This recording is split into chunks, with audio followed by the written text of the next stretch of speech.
Welcome to Silicon Valley Asian Business Talk. This is Roger Chen from University of San Francisco. Welcome, CT. Thank you for joining our interview program. So why don't you briefly introduce yourself? Thank you for having me, Roger. My name is CheeTung, or CT, and I'm co-founder of EngageRocket. We've been running this company now for just over 6 years, and we build smart engagement tools for busy leaders. So it's AI-powered performance management and employee engagement analytics. We help companies like Toyota, Louis Vuitton, and other companies to build a workplace that encourages their people to want to give their best at work. So we serve mid-market companies globally across more than 20 industries and have analyzed over 10 million employee data points. Discussion topic: Impact of Asian culture on building new ventures. Now let's kind of switch gear a little bit because, as you can see my background, I represent this kind of we call it CBSI Asia Pacific. So it's kind of Asia is a very big component. So actually my question is, reflecting your leadership and also management practice, do you think your Asian heritage, your Asian culture affect the way you approach entrepreneurship, approach the way you run your new ventures? I would say a little bit, maybe. A little bit. I wouldn't say it's a huge amount, but I think most of the impact, I think, has come from building the organization. So building a team, a couple of things that I was reflecting on that does stand out. Right? One of them is in Asia, there's a greater degree of power distance. So within cultures, and as a leader, what that means is that you have to be extra careful about what you say and what you do to avoid giving the wrong impression. I'll give you an example. So this is not from my organization, but it's from one that I'm familiar with. The boss would say something like, he make a casual mention of having a lunch with the team to within the context of product, and somebody in the meeting hears that, and they misheard it as launch. And so they go on to this weeks-long project planning a launch without coming back to the boss to clarify, because they're so afraid of coming back to say, I don't know what you said. Do you mind but actually what he meant was he was asking for a lunch, which is a totally different context. And it was only much later on that they figured it out, and it wasted weeks of work. So sometimes not only do you have to be careful with words, I found that I have to actively come in and check and say, how's that? Are you guys doing okay with this? Do you need any help, or do you need to clarify anything? Please clarify. There's nothing wrong. I'll make sure that we're doing this right, and I don't want to waste your efforts. And so being very careful about doing that very actively, something that I had to remember. And then I think the second big thing that stood out for me was, we're going through a whole bunch of tech layoffs in the US right now. And I think it's very difficult to see the same thing happening at this scale in Asia, because for some reason, the job, your job and your life are so tightly intertwined in Asia that it's almost a responsibility of as a leader, that when you hire somebody, you have to make sure you look after them as almost as family. And I know it's almost taboo now to speak of the workplace as family in the US, but I would say that in Asia, it's actually quite expected and almost normal that your workplace is you have a work family, as they call it. And there's this expectation on leaders to genuinely care for their people. And if you don't, it's really hard to build that sense of camaraderie, that sense of togetherness and wanting to work. There's a flip side to this, where as a leader, it's difficult to be direct with feedback, because sometimes you want to tell somebody that they really haven't done a good job, and you need that to come across loud and clear.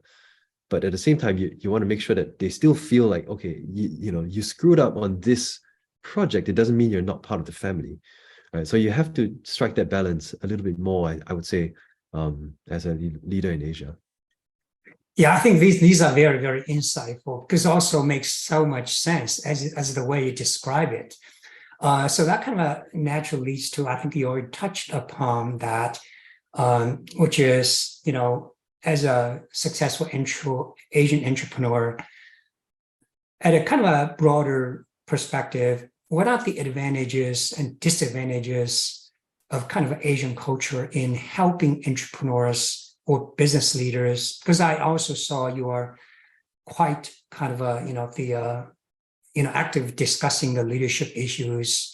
So maybe you can just, I think this is useful for many Asian entrepreneurs to kind of hear from experienced people like you to reflect their cultural background in a positive way or negative way, dealing with entrepreneurship, managing business. Yeah. Yeah, that's a great question, Roger. I think I won't say it's an advantage or disadvantage, but something that I definitely had to contend with and grapple with, right? One of it was I really had to push myself to be a lot more outspoken. So I think as an Asian, my tendency is to just assume that if I've got nothing super intelligent to say, I should just shut up and stay in the background, right? And I think that tends to work against you if you're an entrepreneur, because you have to. I found that I've had to put myself out there a lot as an entrepreneur, and to the point of it being uncomfortable. So almost like to something like interviews like this. I mean, now in this part of my journey, I'm a little bit more comfortable doing it, but at the beginning, it was really hard. Being more active on LinkedIn, blogging, writing, putting down my thoughts in writing, in video, whatever it is. It really took a little bit of getting used to, especially when it comes to fundraising. I would say, I'm not sure whether this is true for other Asian entrepreneurs, but I speak for myself. Like, it's very difficult to sell an unqualified dream. So I find myself, replaying my investor pitches and thinking, oh my gosh, like I was a little bit too honest with our TEM. Like, why did I have to say that? Why did I give all these qualifiers? I should just state it and leave it, right? But it's taken some training. I'm trying to get better at it, but that's certainly something that I'm still grappling with. The second, again, not really disadvantage, but maybe it's a challenge, is that when you start out as an entrepreneur, it's not a typical career for an Asian. So my parents, they were very supportive, but they couldn't really understand what I was trying to do. And I think even 1.5 years into it, they, once in a while they still wonder, like, when are you going to get a real job? And yeah, if you've been traditionally in Asia, you're good at school, you go to all the best universities and colleges, and then you come out, you're with all these peers who are in safe, well-paying jobs. To suddenly decide, I don't want to be part of that, I'm gonna take this risk as an entrepreneur. That's a very strange step for many Asian communities, I think. So that was something else I had to contend with. And I would say maybe one advantage that does come with all of that is that as an Asian, you can see the entrepreneurial journey from an outside view, because you then can, I don't know, I feel like we always approach any problems from the position of an underdog to begin with. So being scrappy and be like trying to figure out innovative ways to win is kind of baked in. Like you've had to do that for pretty much everything anyway.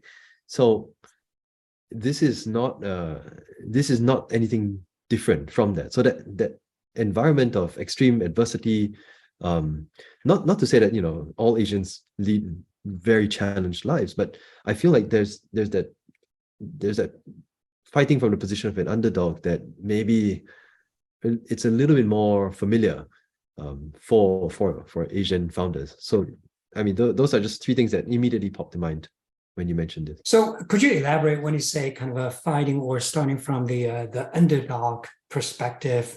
What do you mean, actually? Could you elaborate a little bit on that point? Yeah, sure. So when I look at my parents, And even my grandparents, they have all been immigrants. So my grandparents, they immigrated from China into Malaysia. And then my parents moved from Malaysia into Singapore. And at each step of the way, they entered a new country with very zero network.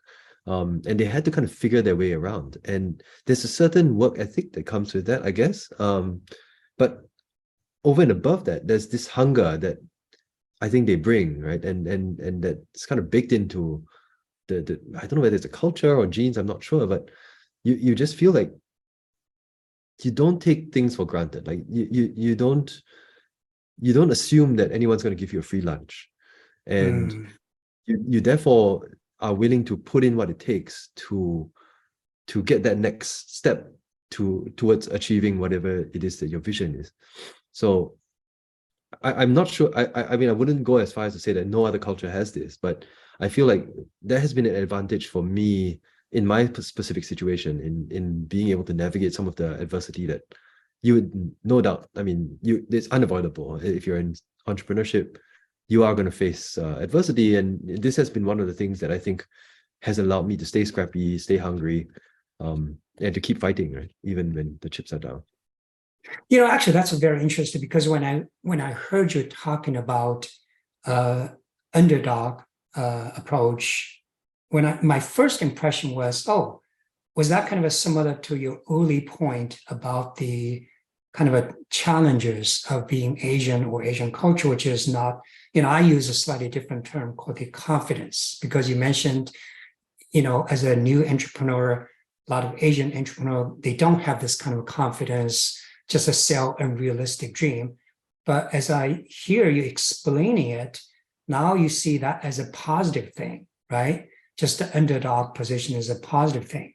So do you think these two things are somehow they coexist, which is a lack of confidence could be a negative thing, but this kind of underdog position could, really help as an entrepreneur?